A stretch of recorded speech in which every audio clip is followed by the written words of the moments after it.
In the final part of this episode, I'll talk about what I'm watching next. Not predictions, but signals, and how this way of thinking carries forward into future episodes.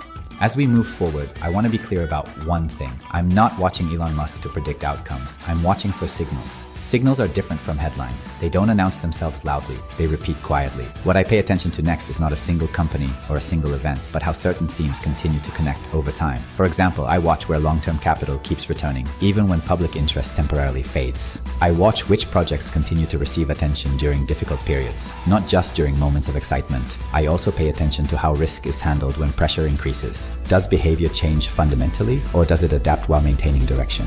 This distinction matters. Adjustment is normal. Abandonment is a signal. Another thing I watch closely is focus. When attention spreads too thin, direction weakens. When attention remains concentrated, patterns become clearer.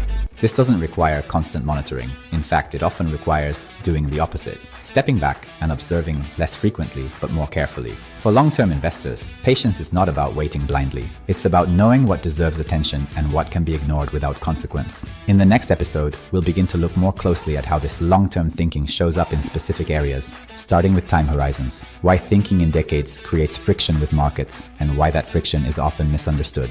If you're interested in a quieter, long-term way to think about investing, consider following the podcast. This show offers a Japanese perspective, focused on observation, patience, and consistency over time. Thank you for listening.